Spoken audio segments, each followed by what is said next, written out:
Fractured film explained bye movies inside Hindi. कहानी शुरू होती है और फिल्म का मेन कैरेक्टर रे अपनी फैमिली के साथ कार में बैठा हुआ है, जिसमें उसके साथ उसकी वाइफ और बेटी भी होती हैं। वो सब अपने घर वापस जा रहे हैं। ये सब रे की वाइफ के पेरेंट्स की तरफ गए थे और अब वहीं से अपने घर की तरफ सफर कर रहे हैं। रे और उसकी वाइफ कार में ही उनके मैरिज रिलेशनशिप में आने वाली प्रॉब्लम्स पर बहस कर रहे होते हैं, क्योंकि इनकी शादीशुदा जिंदगी में बहुत प्रॉब्लम्स होती हैं। उसी वक्त रे की बेटी कहती है कि उसे वॉशरूम यूज करना है और इसके लिए वो आने वाले करीबी गैस स्टेशन पर अपनी कार को रोक लेते हैं ताकि वो इजी हो सके। वॉशरूम से जब रे की बेटी वापस आती है तो वो अपना मेकअप मिरर कहीं भूल बैठी होती है।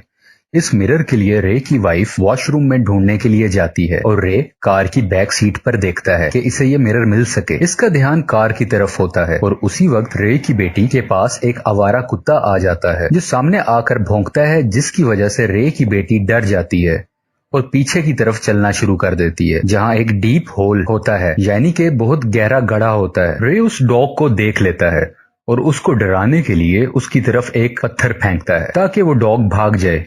पर इसी हलचल में रे की बेटी उस होल में गिर जाती है। रे अपनी बेटी को बचाने के लिए बगैर कुछ सोचे समझे उस गड्ढे में छलांग लगा देता है, पर उसको सर पर चोट लग जाती है। इस वक्त तक इसकी वाइफ भी वॉशरूम से उधर आ चुकी होती है। रे की परेशान वाइफ ये सब देखती है और आराम से उस होल में उतरती है और अपनी बेटी के जख्म देखती हुई नजर आती है। इतनी ही देर में रे भी अपनी सेंसेस में वापस आ जाता है और वो अपनी बेटी को उठाकर उस गड्ढे से बाहर आ जाते हैं। रे की बेटी के हाथ पर काफी चोट लगी होती है, तो वो डिसाइड करते हैं कि इसको किसी नजदीक के हॉस्पिटल में लेकर जाएंगे। ये सब कुछ मील सफर करते हैं और हॉस्पिटल पहुंच जाते हैं। यहाँ पर ये डॉक्टर से मिलते हैं। डॉक्टर बताता है कि रे तुम्हारी बेटी के हाथ में फ्रैक्चर है, यानी कि हाथ की हड्डी गिरने की वजह से टूट चुकी है। हाथ को तो प्लास्टर कर दिया जाएगा, पर हमें एहतियातन तुम्हारी बेटी के हेड स्कैनिंग भी करना होगी ताकि मुकम्मल यकीन कर सकें कि गिरने की वजह से सर पर तो कोई चोट नहीं आई। हॉस्पिटल में सर की चोट स्कैन करने वाला एरिया बेसमेंट के अंदर मौजूद होता है।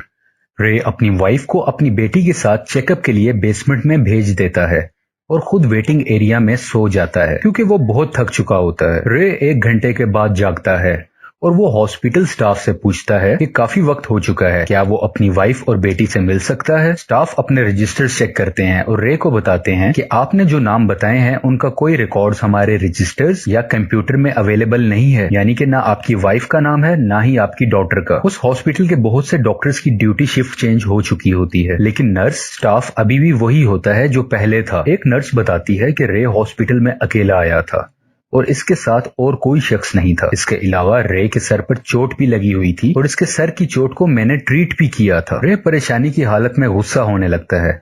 इस चीज को देखते हुए हॉस्पिटल सिक्योरिटी उसको रोकती है। हॉस्पिटल स्टाफ उसे नींद की ड्रग्स देते हैं ताकि वो काम रहे और मजीद झगड़ा ना करे। इसके बाद रे को एक कमरे में बंद कर दिया जाता है। जब वो अपने नशे से जागता है जो उसे ड्रग्स दी गई होती हैं, तो वो उस कमरे से भागकर बाहर आ जाता है।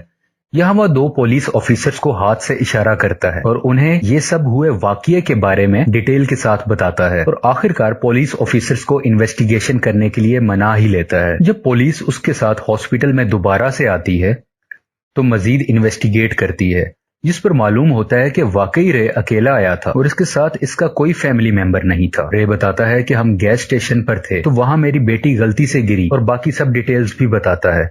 तो पुलिस ऑफिसर ने डिसीजन लिया कि हमें गैस स्टेशन पर जाकर देखना चाहिए, शायद कोई क्लू मिल सके। अब वो दोनों पुलिस ऑफिसर्स और रे मिलकर गैस स्टेशन पर पहुंच चुके हैं। जब पुलिस उस होल को देखते हैं जहां रे ने कहा था उसकी बेटी गिरकर जख्मी हुई थी, तो वो रे को गिरफ्तार करने की कोशिश करते हैं, क्योंकि इस होल में बहुत ज्यादा खून के निशान थे जो पुलिस को लग रहा था कि सिर्फ गिरने से इतने ज्यादा खून नहीं बह सकता और इतने निशान नहीं लग सकते। पुलिस ऑफिसर्स रे को गिरफ्तार करने ही वाले होते हैं कि वो उनकी गन छीन लेता है और उनको वहीं गैस स्टेशन में लॉक कर देता है ताकि वो उसके पीछे ना आ सके। अब गन रे के पास है और गन समेत ये अपनी बेटी और वाइफ की तलाश में हॉस्पिटल की तरफ चला जाता है। रे को शक हो रहा होता है कि उसकी फैमिली को डॉक्टर्स ने कहीं छुपा दिया होगा ताकि ये उनके बॉडी ऑर्गन्स इलीगल निकाल के स्मगल कर सकें या किसी दूसरे पेशेंट को बॉडी ऑर्गन्स डोनेट कर दें बगैर इनकी मर्जी के। कुछ ही देर में ये हॉस्पिटल में पहुंच जाता है।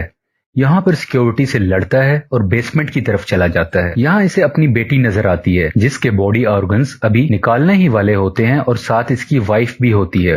जो दवाई की वजह से नींद की हालत में होती है। वो अपनी वाइफ और बेटी को लेकर ऑपरेशन थिएटर से बाहर आ जाता है। जाते हुए सब डॉक्टर्स को गोलियां मार देता है और यहाँ सब कार में बैठ के चले जाते हैं। कहानी का मेन ट्विस्ट अब हमें पता चलता है। ये रिवील होता है कि इसकी फैमिली उसी गैस स्टेशन के पास वाले हॉल में गिर के मर चुकी थी। इसकी बेटी तो खुद ही डॉग से डर के गिर गई थी, जबकि इसकी वाइफ को रे ने खुद धक्का दिया होता है और वो एक नुकीली चीज में जाके गिरती है, जिससे उसकी भी मौत हो जाती है। यानी कि दोनों डेथ्स उसी वक्त गैस स्टेशन पर हो चुकी थी और इन दोनों की डेड बॉडीज शुरू से ही कार की पिछली डिग्गी के अंदर मौजूद थी, जो कि इसने खुद रखी थी। ये सब कुछ जो हॉस्पिटल में होता रहा, जैसे कि इसका कहना था कि मैं अकेला नहीं आया था, हॉस्पिटल स्टाफ पर बॉडी ऑर्गन्स का इल्जाम लगाना या रे का पुलिस से हेल्प मांगना, ये सब इसका साइकी प्रॉब्लम था, यानी कि मेंटल डिसऑर्डर इशू था। इसका कॉन्शियस और सबकॉन्शियस माइंड दोनों एक साथ नहीं दे रहे थे। हालांकि ये कत्ल इसने खुद ही किए होते हैं, पर इसका दिमाग शुरू से ही ये सब कहानी बना रहा होता है